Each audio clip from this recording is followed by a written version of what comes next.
Today, August 9th, 2017, I have the honor of interviewing 94-year-old World War II veteran, Mr. Theodore Marolda 94. of Yeah. Winsted, Connecticut, on his experiences during the war. So pre-war, where were you born? Winston. Winsted? Yeah. And where did you grow up? In, other than 2 years in New York City, right here in Winsted. What did you enjoy doing in your youth? Well, of course, it was during the Depression, real deep Depression. And the only entertainment we ever had was really Highland Lake up here. Have you been up to the Highland Lake? I have not, no. Well, we swim there in the summer, and we used to ice skate in the winter, and we made our own skis and things, and we amused ourselves that way. But things were really tough. Oh, I see. I mean, there was no money around, and Christmas presents were a thing not heard of. I mean, wow. The mother and father got a Christmas present, but the kids never got any. No money. Yeah. Did you happen to have any jobs before you actually joined the military? Yes. I was working. I had to leave high school because my brother was called up in the Army. He was called up in the National Guard in 1940 or 41. So that left nobody at home to take care of my mother and father. So I had to quit high school and go to work. I went to work in a brass mill in Torrington. And another famous place that they used to make grinding machines and the lathes and shapers and things like that. I worked for them. That's where the day of Pearl Harbor, when the Japs bombed Pearl Harbor, I was going to work, and I said to my friend, I said, I'm going to go down tomorrow morning and join the service. I'm going to go in the service. And he said, not me. He said, I'm going to stay here and make big bucks. That's his exact words. I'm going to make big bucks here. Next morning, come 7 o'clock in the morning, he said, I'm going with you. So we both enlisted in the Marines. Wow. The day after Pearl Harbor. Oh, wow. And where did you go to join, to sign up? We went to Waterbury, and they sent us to Springfield, where we were sworn in, and we enlisted for 4 years. Did you get to choose your branch of service? Oh yeah, we weren't inducted or anything. We enlisted. We enlisted in the Marine Corps. Oh, excellent. My whole division, probably one of the few divisions of World War II, were 100% volunteers. Wow. No draftees in my division. And what unit did you join? 1st Marine Division. Well, the address would be 1st Amphibian Tank Battalion, Fleet, 1st Marine Division, Fleet Marine Force. What do you remember about your first days in the military? First day? Your first days. The first day in the military. Correct. Oh, First few. hell! Was it? If you've seen movies about the Marine Corps drilled in the Marine Corps, Parris Island, South Carolina, and it was really torture. It really, for young people, 17, 18 years old, never left their homes, and to be treated the way you were treated in training, it bordered on being brutal. That's how hard it was. But I didn't realize it until much later, years later, it dawned on me why it was so hard and so cruel. They wanted to break you. Because if you broke now, better to break you now in training than in the front lines with other troops and get your Marine friends get killed. So that was the reason for that torture. Do you remember anything about your instructors, drill sergeants? I remember him very well. Oh. He was big, strong, 6'2". He had big shoulders, and he had a hell of a voice. And we had the head drill instructor was a World War I veteran. And I remember his name, Senkaitis. But the other fellow, I ran into Senkaitis, and he was in Australia when we were sent from Guadalcanal to Australia. And he wasn't too happy. He said he was too old to be sent out to be in the 1st Marine Division going through Guadalcanal. That's Phil DeLode. He was from East Canaan. You know, when you go to Canaan, there's a cemetery on the right, and there's like a little few houses there. Well, you're driving right through Phil's house. They straightened the road out there, and they took his house down. Wow. That's where he lived. And then, what was this gentleman's name again on the right? Let me again? look. Yeah, that's Davis. Dumbo Davis. Dumbo Davis on the right, and then that's you in the middle. And Phil DeLode. Wow. March 1942. Yeah. And then this was at the... that we were still... Huh? This was at basic training, correct? Yes, yeah. That was our first uniforms. Did you receive any advanced training inside boot camp? Oh, yes, we were... after the training in boot camp, we were sent in the rifle range, bayonet practice and all that. We were sent to Quantico, Virginia. My platoon number, it shows you 60 men in the platoon. My platoon number, started World War II, was 15. There was only that few men at Parris Island when we got there. We were the first to get in there after the war. Wow. And where were you stationed first when you guys went to war? Guadalcanal. Guadalcanal? That was the first offensive of World War II. Wow. First offensive. Do you first remember? D-Day. Do you remember the trip there and how it was like? Yes. We landed in New Zealand. That's part of the story, and we were supposed to stay there 3 months for training. And an airplane from American bomber flew over Guadalcanal, and they found that the Japs were building a huge airfield. If this airfield was completed, Australia and New Zealand would have invaded, and they were ready to invade Australia and New Zealand. That would have left only one place in the Pacific to the Americans, Hawaii. Japanese captured the whole Pacific. So that's why they threw us in when we weren't ready. We weren't really properly trained. Wow. When you got to Guadalcanal, do you remember even landing on the shore? Oh, yes. Well, we brought the troops in for the landing in the amphibian tanks. Okay. Because we had nothing but World War I equipment. Our rifle was the Springfield rifle. You know, familiar with the spring bolt action? Very, very familiar. All right. We're the only division in World War II that had the Springfield rifle. Wow. All the Army had the M1, which was Springfield rifle. You had to pull the bolt back, pull the trigger, withstand sand, water, it would fire. 1903 Springfield. Yeah. 1903. Wow. This was produced in 1911. So it had all the fine. In World War I, a lot of companies, a lot of manufacturers made this rifle. But this was made in Springfield Armory in Springfield, Mass. Wow. In the original armory. Wow. And I got a picture here of that's me. There. Do you know who these other two gentlemen are? Yes, two boys, Worley and Fisher, their names were, and they disappeared on the landing and were never found again. And to this day, they're missing in action. Their bodies just disappeared and never found. What is the vehicle that you guys are on right here? That's the first amphibian tracker battalion in the world. Everybody in the whole world had these after. But we were able to, they started out, one of the Marine colonels happened to be down in Florida in the swamps, and this was developed to get through the swamps. See, it could go land and sea. This was just aluminum, so bullets would go right through it. Wow. So he figured that the Marines could use it on landings because we were going to be fighting in the Pacific.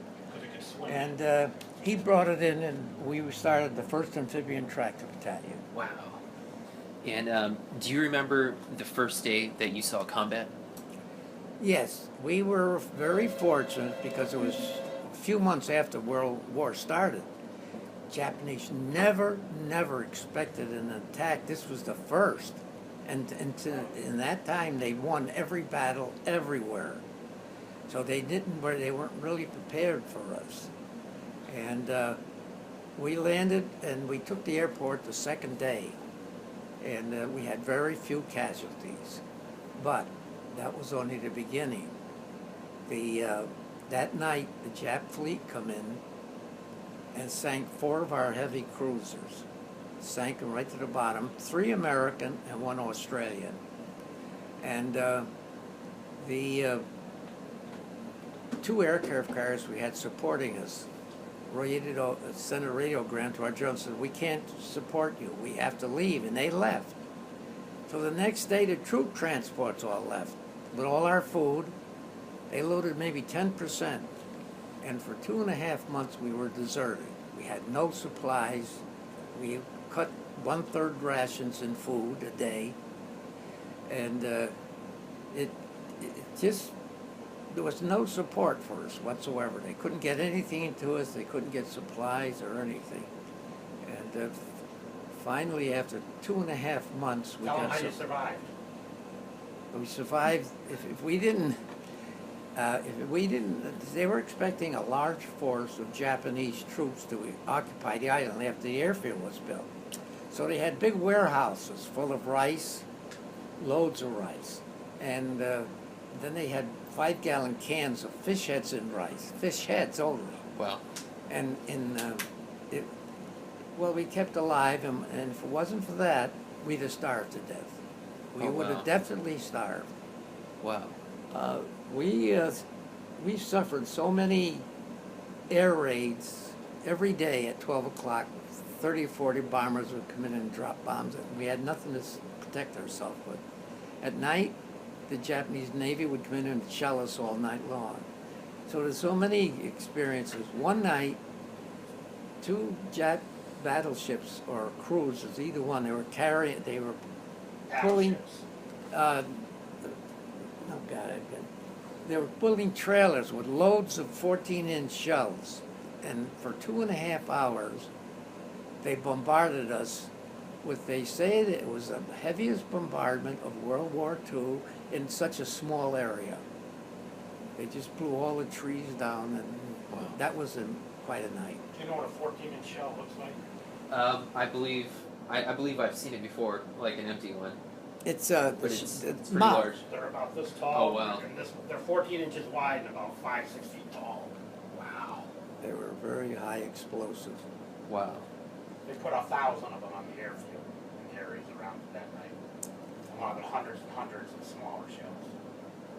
We were that night on a defense, because the Jap fleet was coming in. We didn't know where they were going to land.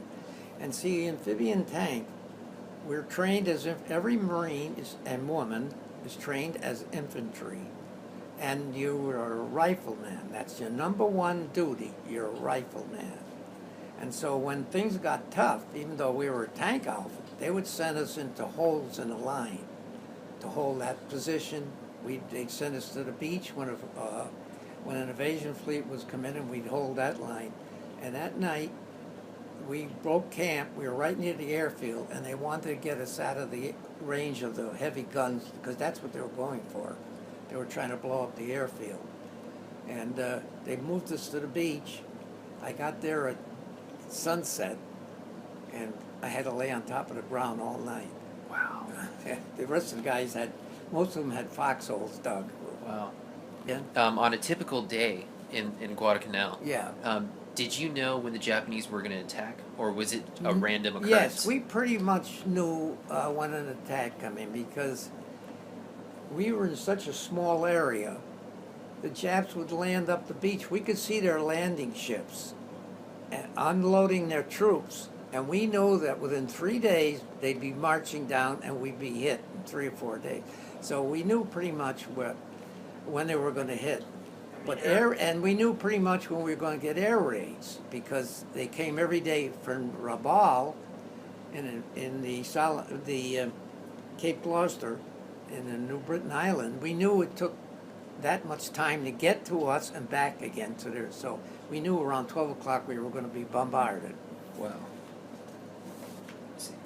But What was the food like when you had when you were eating food normally? Like when you had I believe you said about the rice and the fish heads. Oh, yes. Yeah, well, Was that like a normal food that you guys had to eat like during that two and a half month we period? had some supplies, but very little. Most of it was Japanese rice. Like I said, they had, and it was not rice like we have, white rice. It was rice from the fields. Okay. And of course, they were in kind of some, not a cloth, but almost like a burlap. Yeah. And there was holes in them, and of course the bugs were loaded in there. Wow. Yeah, I complained about it one time, and they told me, "Well, you're getting your protein." What were your living conditions like? Well, You were asking about the normal rations, though, the American rations. Correct. I guess like a. oh, the American rations. We what we had were K rations, meat and beans, hash. Meat and beans was the favorite if you could get it, but we ran out of that right away. We only had enough supplies for 10 days.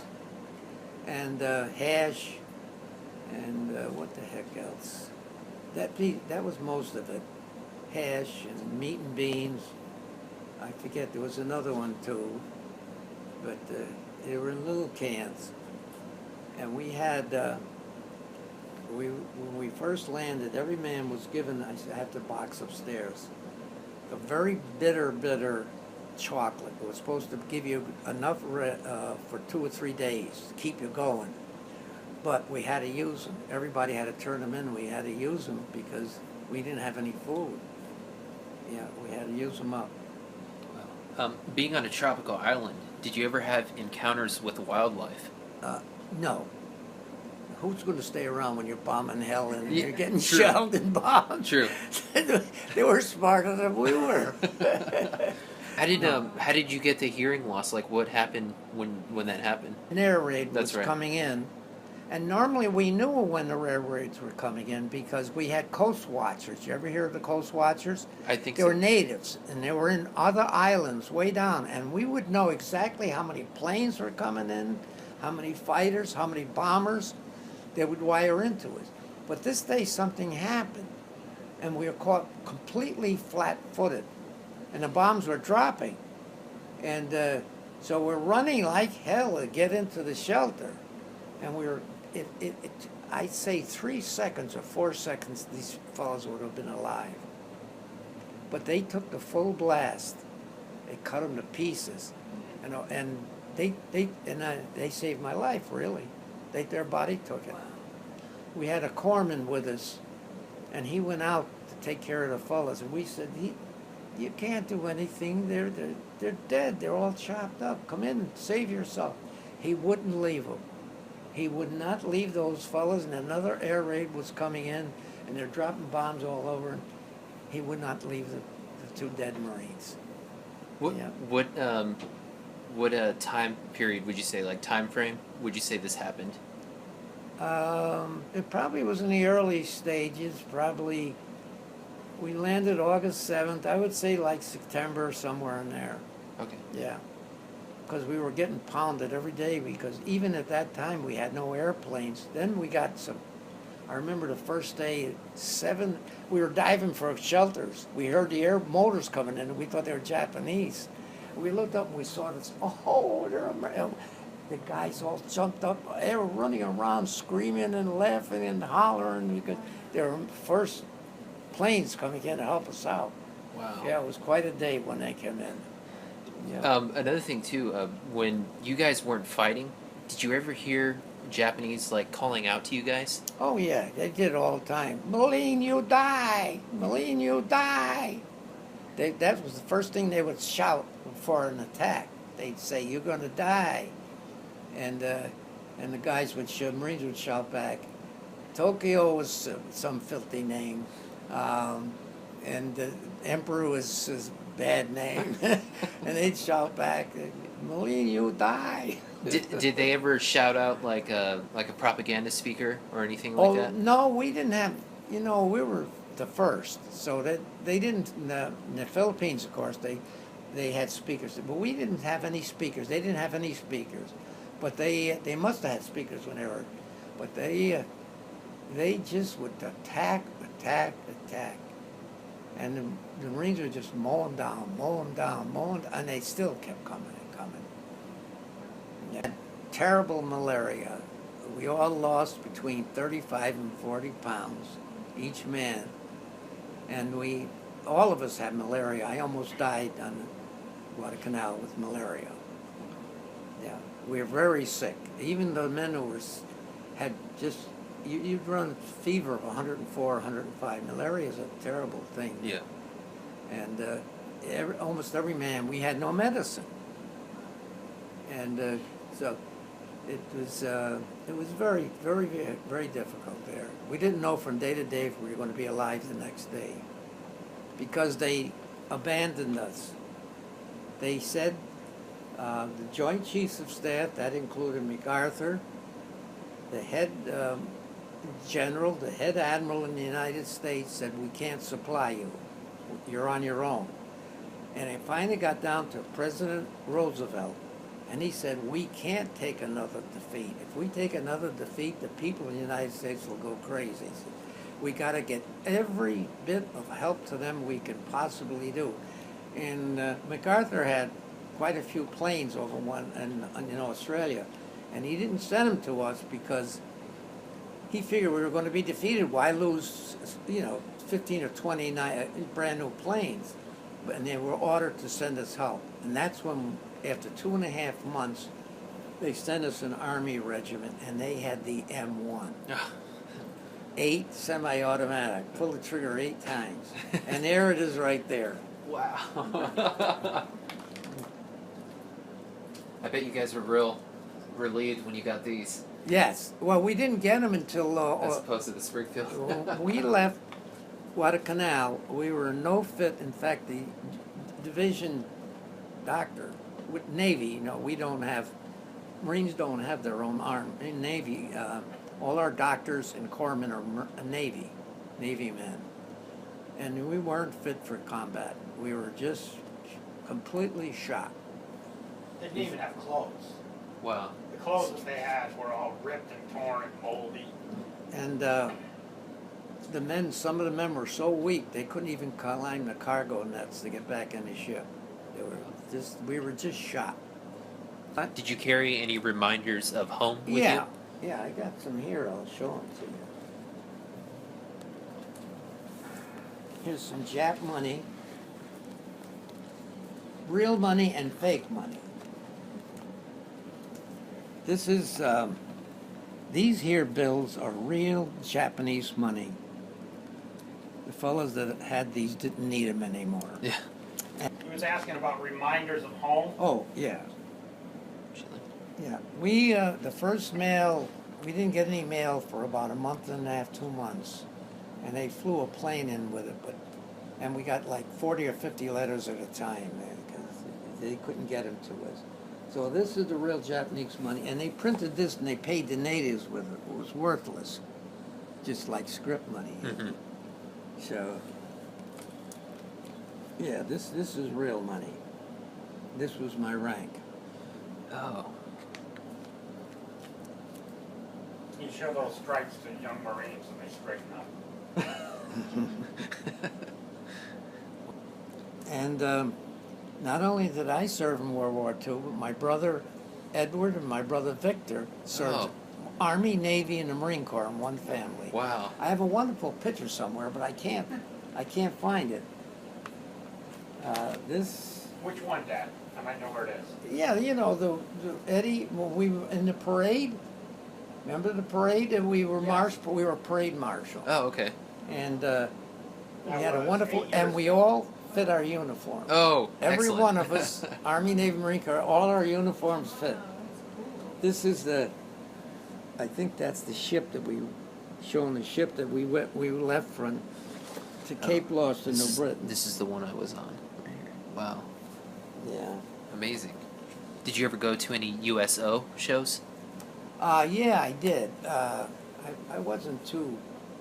We had one of the famous actors. He played Lou Gehrig in the movie. I don't know if you ever saw that movie. No, I'm not familiar. Lou Gehrig was a famous baseball player, and he died of he turned to stone, his legs and all that. Yeah. And Gary's disease. Yes, correct. Yeah. This is one of the many pictures of that day. We had a reception. Oh, that's really cool. Amazing. The Elks Club afterwards. they had a big party for us. That's It's my amazing. Uncle Ed, who's 5 years older than him. Wow. That's Uncle Vic, who was in the Navy, who's 2.5 years older than him. He's He'll be go- 97 in a couple of months. Wow. no, he's this month, October. No, yeah, October, 2 months. October 28th. Oh, that's my brother's birthday. Yeah. And Uncle lived to be 95 and passed away a couple years ago. This is my girlfriend when I was overseas, and she's pointing.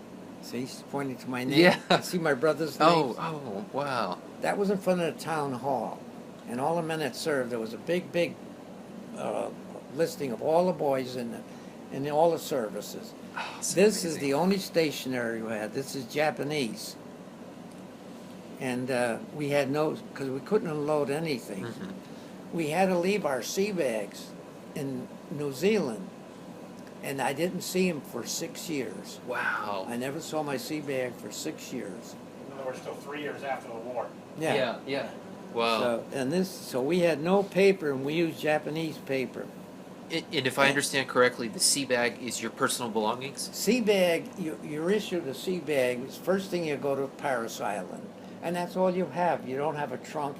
That's where you keep all your clothes. Oh. But when you go into combat, you can't take your sea bag with you. You have to take a combat pack, and all that was left there. And I got it back 8 years later. Wow. Yeah.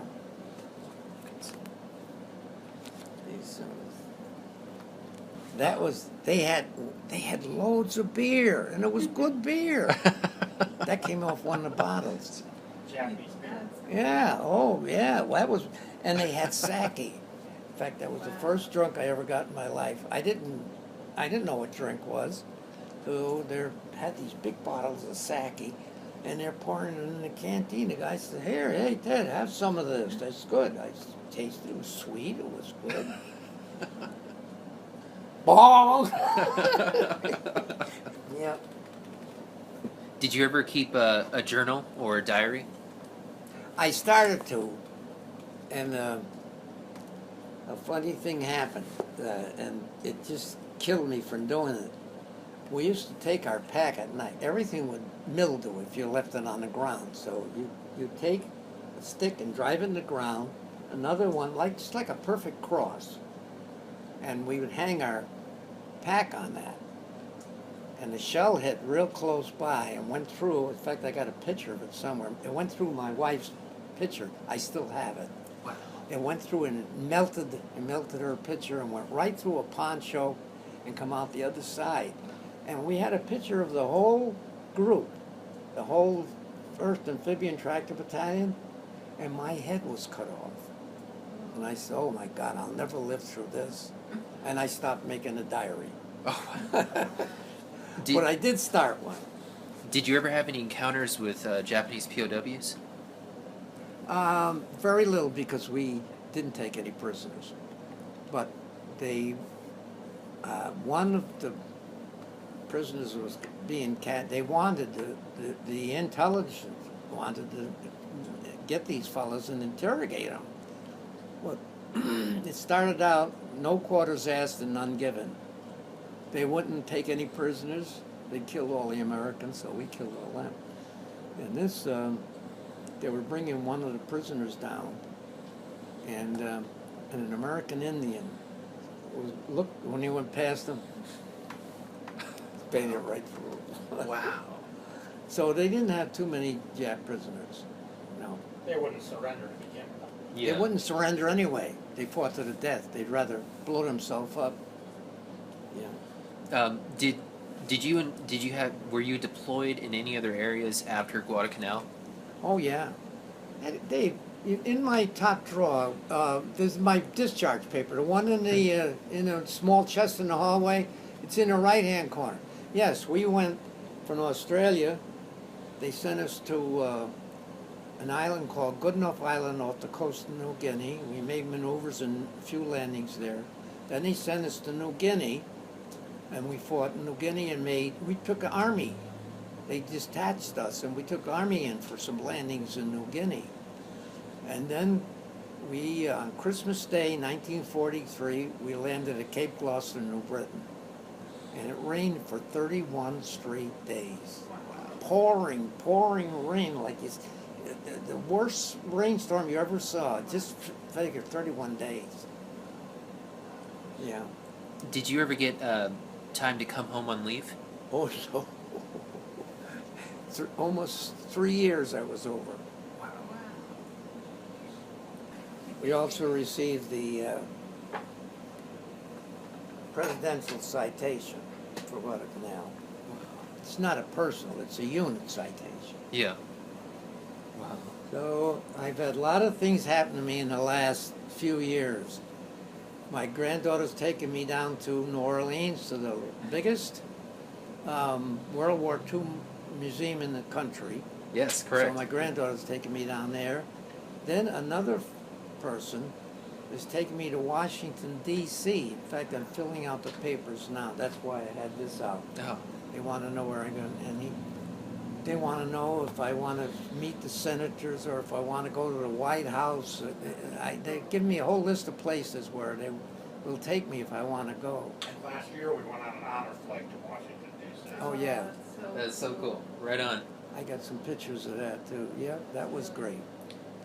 When the war ended, when VJ Day happened, do you remember that day? Oh, sure I do. I remember it just like it was yesterday. VJ Day, all the Marines on base were not allowed to go out on liberty because they were afraid they might start, doing some wrong thing. But because I was a gunnery sergeant, I didn't ever have to show a pass. Time I was on liberty, all I had to do was walk out the gate and show them my chevrons. But I couldn't stay on the street. I had to get right off the streets and go home. So I know VJ Day, and I knew VE Day. Yeah. VJ. I was there when they dropped the bomb, and some of us didn't know if it was a good thing or a bad thing.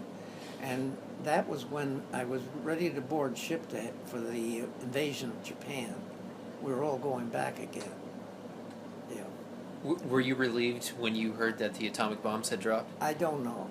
Uh, I really don't know if I was relieved or what. I just knew a terrible thing happened. And I was just thinking of the future. So I wasn't happy and I wasn't unhappy, but it just was not a nice feeling. What were your first memories coming home? What's that, of that day?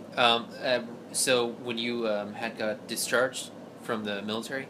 Oh, yeah. A colonel called me into the office, and they offered me if I signed for 4 more years, they would make me a master sergeant. But I got married and a baby, so I took 2 weeks to think it over.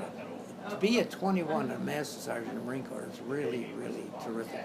You had to spend in a pre-World War Marine Corps, you had to spend 10, 15, 20 years to make me a master sergeant. And even make a corporal, you had to have 2 serms in. But I thought about it, and I guess it was good I came home. Mm-hmm. Because my friends stayed in. They fought in World War II, Korea, and Vietnam. They fought in all 3 wars. Wow. Yeah, I would have been with them too. Did you bring back any souvenirs? Oh, yeah. From Australia and those places? Australia, oh, yes, I did. Guadalcanal? I brought back a Japanese bayonet from Guadalcanal. I had another bayonet from Cape Gloucester. And I had, in fact, I gave, the flag that you saw, I gave it to the, up in Canaan. There's some Veterans of Foreign War up there. Oh, okay. And I gave it to them for display. And I also gave them, I had another little box with Japanese writing on it, and I had a name stamp of a Japanese. It was made of bone. I didn't know if it was human bone or what it was, but we were supposed to stamp all our clothes too, but we never got it. I paid for it. My first paycheck was $3. Wow. And I gave him that too. I also gave him my dress blue uniform and a few other things, some papers that were written in Japanese and things. I had some Japanese letters and they would cut out. They were censored. And we couldn't tell where we were. We could not tell where we were. And I got a little story to tell you. I told my wife, I didn't know where we were going. She was my girlfriend then. I says, Peggy, if we ever get to Australia, we knew there was going to be fighting. So I don't know why I said Australia. I said, if we ever get to Australia, I had a nephew named Little Alfred. So I said, I'll write a letter to you and say, how is little Alfred? So I wrote it in a letter to get the letter back. Oh, he's fine. She didn't know what I meant. She forgot. Oh. I remind her of that all my life. You didn't even remember. That was in that book that my son made up for me. It just fell apart. He put it all together. This one here. Oh, okay. That was it was but it Japanese was lost at Guadalcanal. It was their first defeat on land in 300 years. that was the first defeat for Japan. 300 years. They beat the Russians. They beat everybody. Wow. Yeah. Oh, that's Davis again. That's my buddy Davis. We were good buddies. We went together. You know, I sent a letter to my wife, and I was down 35 or 40 pounds, but we were in Australia for a while. And I think I sent one of these pictures home, or another one of me, and instead of saying, you look nicer, you know, something like, she's, oh, I see you gained all your weight back. Thank you, honey.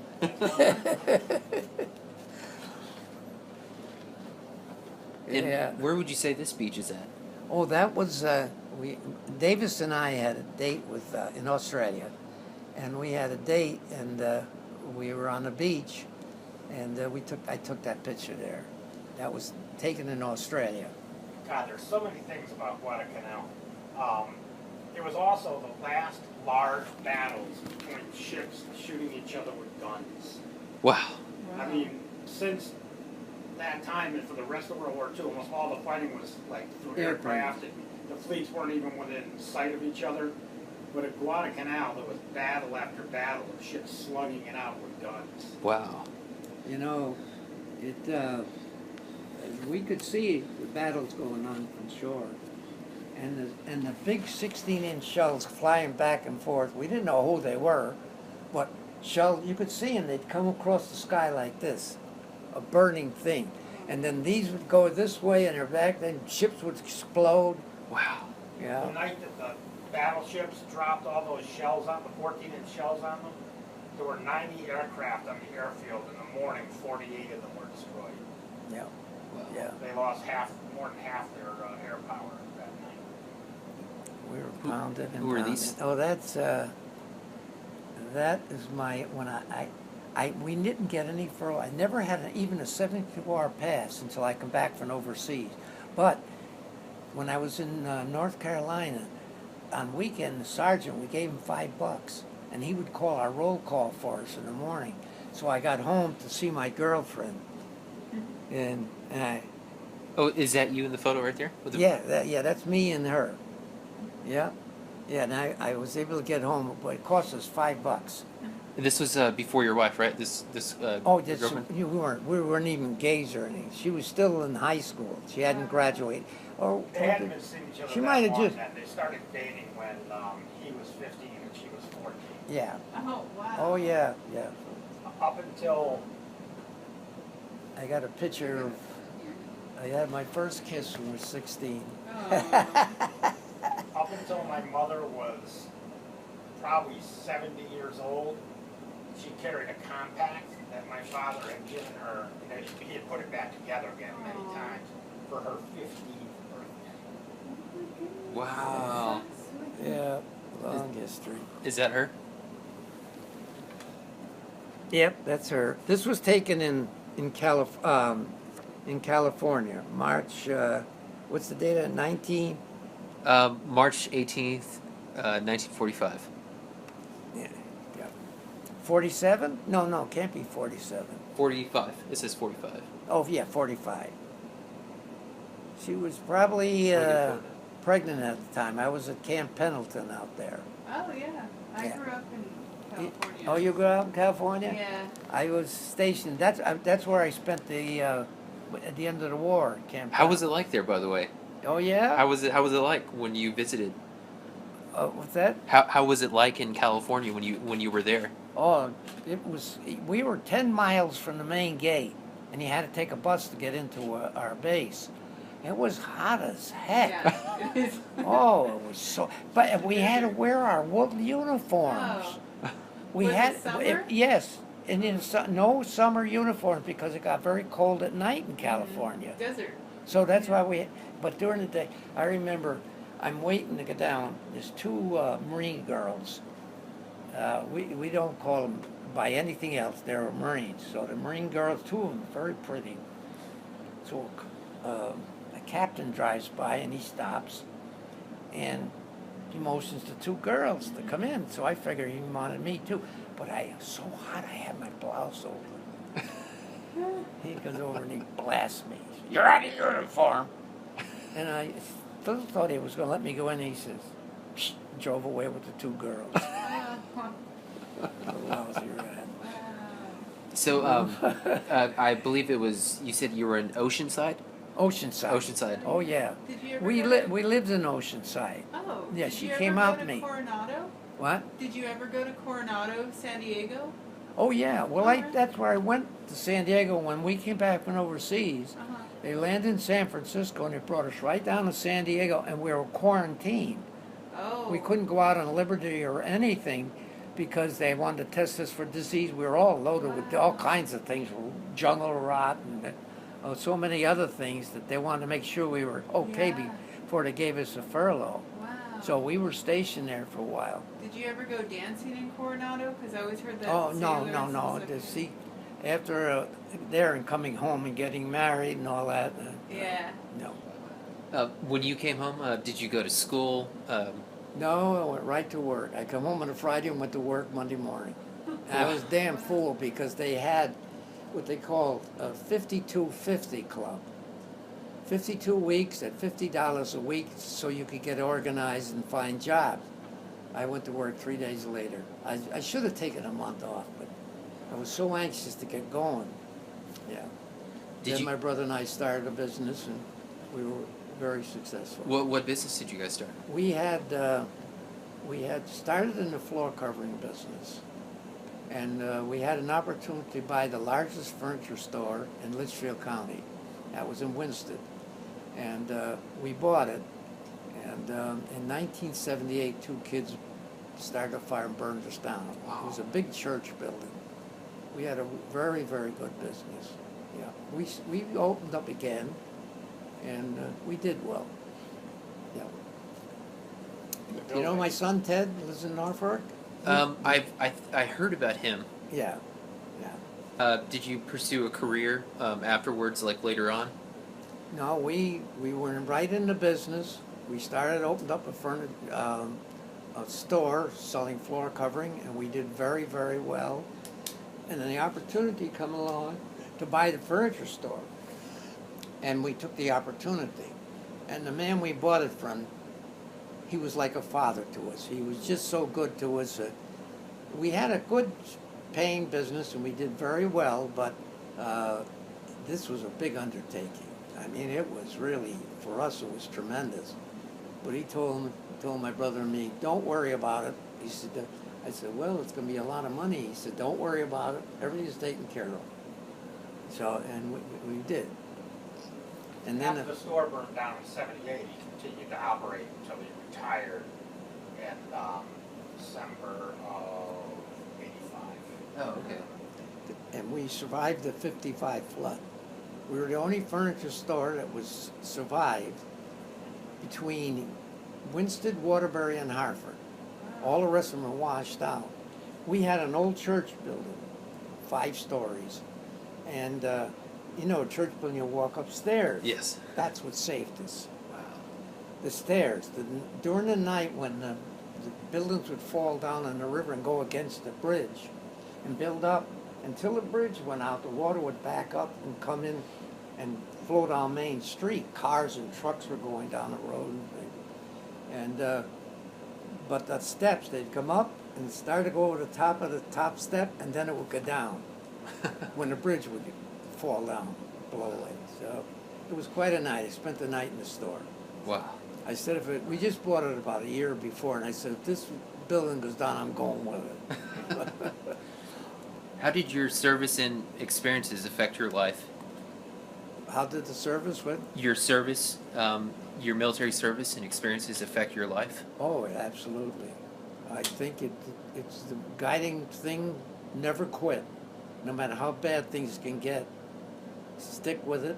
We lived through the flood. We lived through a fire that destroyed we lost about $1.5 million in this fire, and we opened up within days. I had put a phone in my house. We still had a big floor covering business, and 2 or 3 days later, our men were out laying floors because they would deliver the carpet here. So we went right back into business. But it changed my whole life. It just made everything, no matter what happened in life, nothing was as bad as what you went through. No, I don't think a Marine they say once a Marine, always a Marine, and it's true. It gives you a feeling that it's just something special. Is there anything you would like to add that we have not covered? Well, we went to Australia and we were pretty sick, and I had malaria there a couple of times, but the Australian people treated us wonderful. And this is a little something that the Australian soldiers were fighting in North Africa, and they had been gone for 4 years because the British were, in the war. And there's young ladies by the thousands who never had a date. And here you got 20,000 Marines coming in. Well, we had a wonderful time. Wonderful time. So when the bus would slow down, women would run over and throw their phone numbers through the window. Oh, yeah. If you sent your laundry out, it would come back with a note. Tell you how tall they were, blue eyes, blonde, or dark hair, their weight, their phone number, call me. Oh, God, it was terrible, terrible.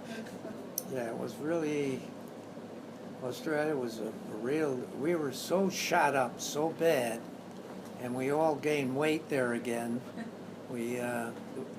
For Army Fort General Hospital, it was an Army hospital. It got so bad that the girls coming into the hospital, they had to put guards on the door to keep the girls out. Terrible, terrible. Sounds like a bad problem. We needed something at that time. We were dejected, and when you're known that you're going to die, it's not a nice feeling. And for 2.5 months, we were deserted by everybody. No help from anywhere. We knew we were going to die there. We were never going to get away. There was a little poem that we went to the burial grounds to see our friends and everything when we left Guadalcanal.